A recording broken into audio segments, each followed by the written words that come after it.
Subsection 2కు సవరణలను ప్రతిపాదిస్తూ అసెంబ్లీలో ఈరోజు తీర్మానం చేయటం కోసం ఈ ఆంధ్రప్రదేశ్ అసెంబ్లీని సమావేశపరచడం పెద్ద డ్రామాగా ఇవాళ మనం చెప్పుకోవాల్సిన పరిస్థితి ఉంది.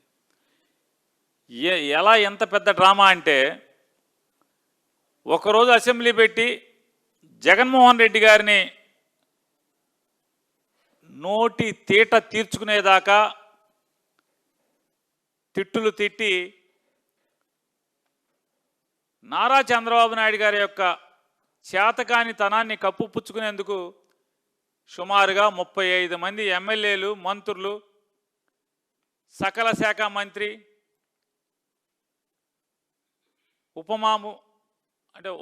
ఉప ముఖ్యమంత్రి, ఆయన ముఖ్యమంత్రి, వీళ్ళందరూ కలిసి 6 గంటల పాటు పిల్లి మొగ్గలేస్తూ జనం సొమ్ముతో సర్కస్ చేసిన పరిస్థితులు మనం ఇవాళ చూసాం. చంద్రబాబు నాయుడు గారు ఆయన యొక్క అమరావతి భాగోతం గురించి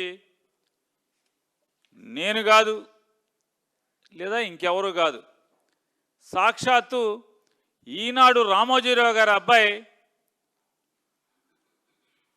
మొన్న 26వ తారీఖున, ఇవాళ 28 మార్చి 28, మొన్న 26వ తారీఖున చాలా గొప్పగా రాశారు.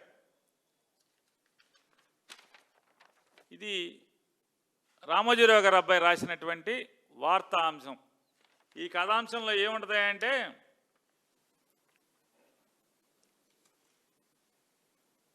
అంటే 25వ తారీఖున, మార్చి 25వ తారీఖున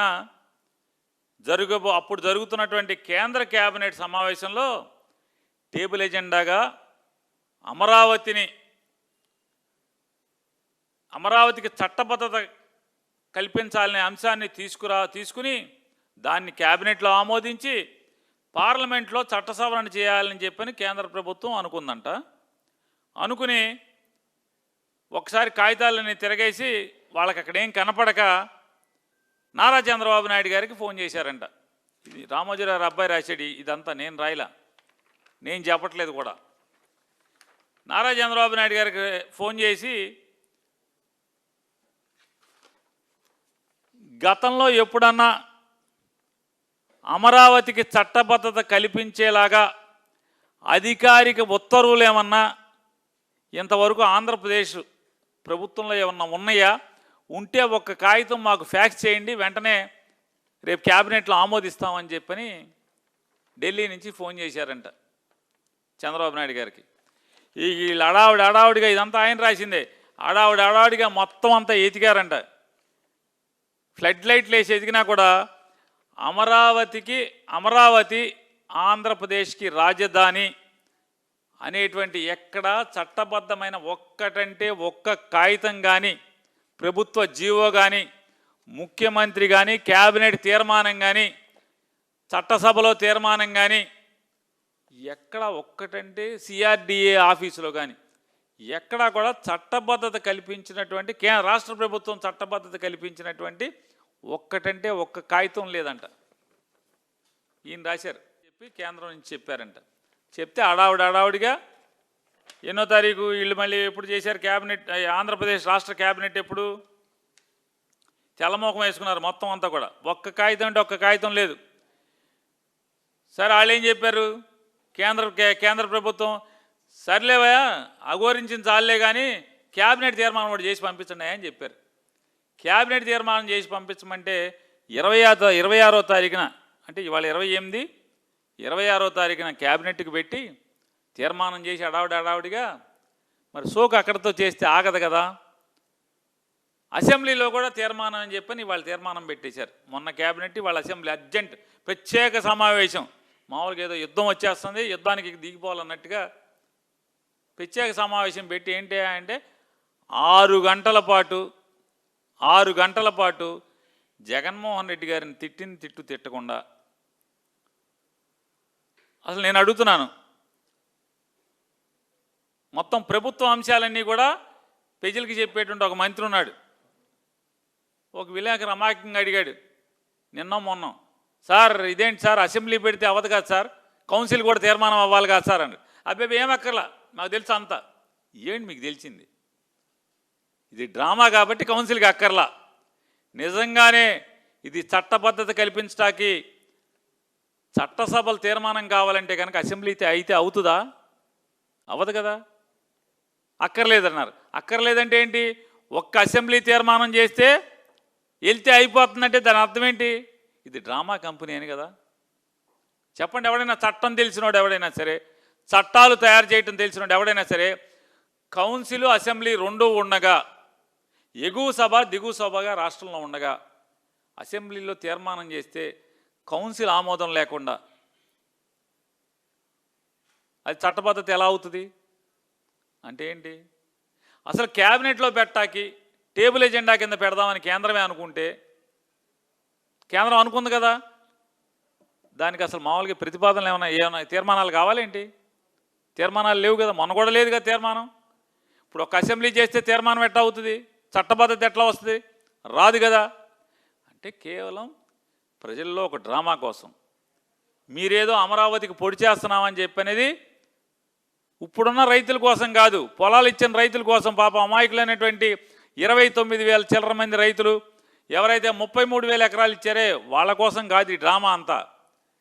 ఎర్రైటం కోసం రాబోయే నెక్స్ట్ మళ్ళీ ఒక 50,000 ఎకరాల పొలాలు కావాలంటున్నారు కదా, ఆ 50,000 ఎకరాల పొలాల కోసమే ఈ నాటకీయం తీర్మానం, ఈ షో చేయడం కోసమే ఈ తీర్మానం అనేది ప్రజలకు తెలియదు అనుకుంటున్నారా?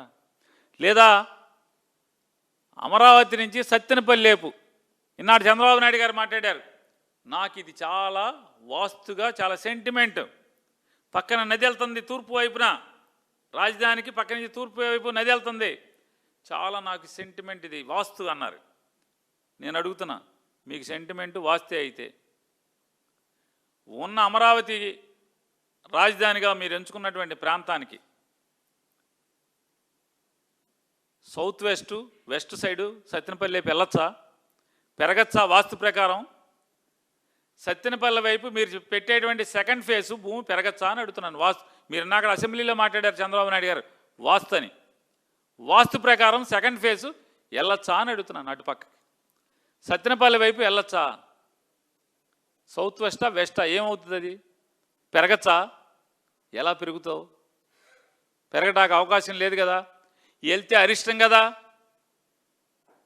ఇది అదృష్టం అని చెప్పావు కదా. ఏది నది కృష్ణానదికి పైనుంచి తూర్పు వైపు పారటం అనేది అదృష్టం వాస్తు అన్నావు కదా, మరి వెనక్కి వెళ్తాం ఏమవుతుంది? అరిష్టం కాదా?